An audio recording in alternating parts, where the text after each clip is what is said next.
Hello, beautiful soul. I'm Vicki Howie of ChakraBoosters.com, the creator of Chakra Boosters Healing Tattoos, which some of you are confused. I want to be clear that my healing tattoos are temporary tattoos, beautiful ones like you used when you were children, right? And you put them on your body to help boost the energy, since we are water and they're powerful chakra symbols. So that's what my Chakra Boosters Healing Tattoos are, if you didn't already know that. Today, I'm going to try something new. We're going to do something called Chakra Talk. And this will be a series where every once in a while I answer questions. And I'll get the questions off of this channel. So anytime that you're posting a question, it might be a question that I will bring up on Chakra Talk. Because every time you bring up a question, you're not bringing it up just for yourself, but for everybody else as well. So the first one that we're going to start with today is a question from Crispy Critter. That's the name, Crispy Critter. Thank you, Crispy Critter, for writing. I just read an article on how early childhood trauma, particularly sexual abuse, is related to obesity, and how healing the sacral chakra can help. I was wondering what your thoughts are on that. Good question, Crispy Critter. Okay, so obesity is mostly related to the root chakra, the bodily chakra, right? The one that's related to all of our health and just our manifest being, which our body is the manifest part of us, right? We have spirit and lots of energy that doesn't really show up to most people's naked eye, but our body is the one that does. And when we're traumatized, we have these things called chakra life cycles. And our root chakra is particularly being developed until the age of 2. And then our intimacy chakra, our sacral chakra, begins to be developed, where we start having peekaboo and play, right? So from we're born until the first year, and then the first year to the second year, all of that sort of 1 year period, which is 2 years long, when we're 1 year old or we're moving up to 1 year old, all of that is related to the root chakra and our most basic needs. Learning how to be in a body, learning how to feel safe, learning how to cry for what we need and seeing if that works and adjusting to make things work. So we come into this world as very dependent beings, and we have a lot of needs to be met, and we need to feel safe. So the root chakra is about our safety and our belonging, particularly in our experience of our body. For men, a lot of your sexuality is in there, in the root chakra, in the testes, or we say he's got balls. We even say of a woman, she's got balls. It just means the ability to stand, to be strong, to be, to feel solid. So in the first year, we're developing all that safety. In the second year, we're developing intimacy. And women in particular, sexuality is usually more related to this chakra.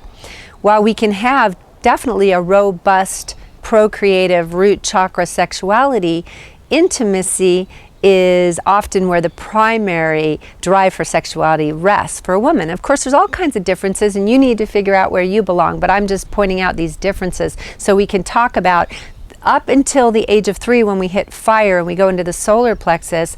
That whole period from birth up until the 3rd birthday celebration is a first and second chakra development phase. And for women in particular, you're very vulnerable.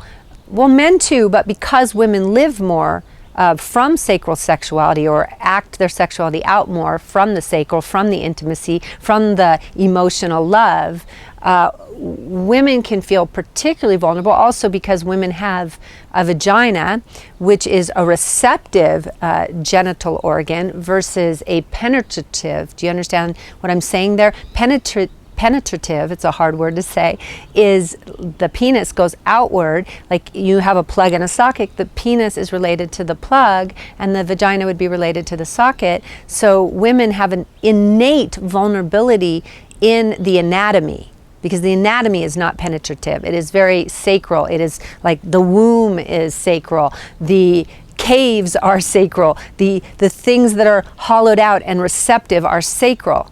And solid balls, that's root and safety, and then the penis and penetration, that's solar plexus. So the masculine sexuality is a little more typically, again, you have to place yourself, but typically in reproductive first chakra sexuality, or in the penetrative solar plexus, whereas women reside more in the vulnerable emotional sacral chakra. For this reason, and because I believe it was a woman who asked this question, you can correct me if I'm wrong, but I believe it was, I want to say that women are particularly vulnerable to sexual activity in around 2 years old, or really, really early sexual abuse. Truly at any time, but that second year, or actually it's part of the third year after the second birthday, that's when you're most vulnerable. But if there's any sexual abuse at any time, because women carry receptive genitals, there is a feeling of deep vulnerability, even at an anatomy level. So obesity will come as, in a couple ways. One, to put if you're abused, there can be a tendency, I'm going to put on padding on top of this body to make me feel less vulnerable. So the weight helps to create an energetic, that padding that turns physical, that literally can be like a wall of protection against the world. Secondarily, it also puts on, since our culture is so sexually oriented toward lighter people or women that look a particular model type way, putting that weight on can be an unconscious way to make oneself less attractive, and therefore to feel less vulnerable to, in this instance, say men. Okay, again, I just have to kind of talk in general. I'm using a sort of a heterosexual guideline here, but your experience may be different. I have to talk to everyone at once. What I'm trying to say then, the simple answer is that yes, obesity can very much be related, particularly to feminine. I've seen it a lot in women, but it can also happen in men, especially men that are very emotional and sacrally wired, very creative men, emotional men, or highly sensitive men. If you are sexually abused in the early years, you too could use weight for that.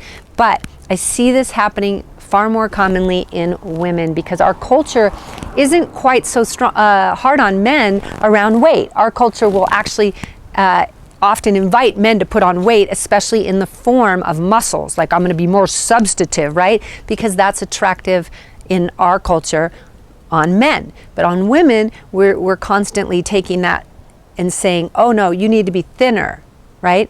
So first of all, be aware that that is a cultural thing. I'm always amazed when I go to Paris, to the Louvre, or to one of the other great museums there, and I just see how voluptuous the feminine bodies were, and just how much this is a thing of our culture, that we think it needs to be really thin, which isn't feeling very protective for certain women. So the answer, Crispy Crit, is yes.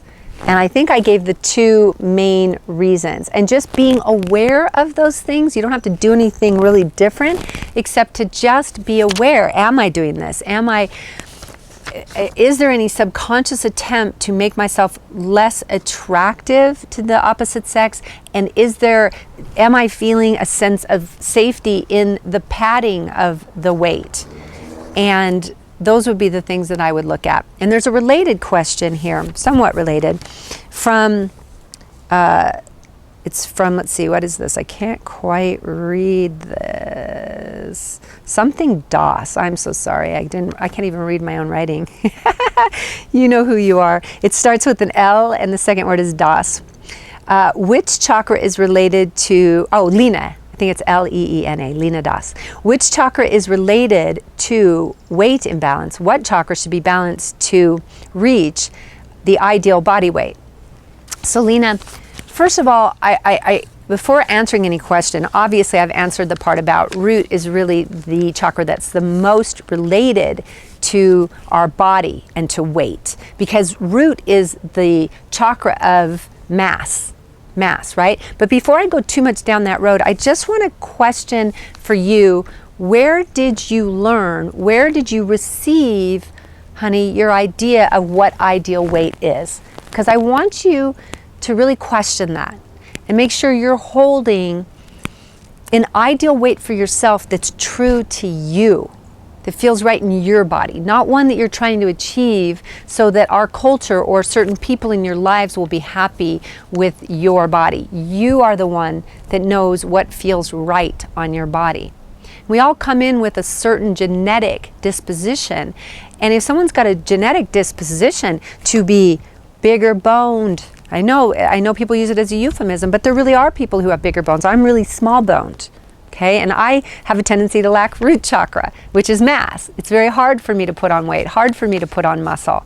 And many people say, well, that's a good problem. Well, it's a good problem in the weight arena if I want to be thin or look a particular societal weight.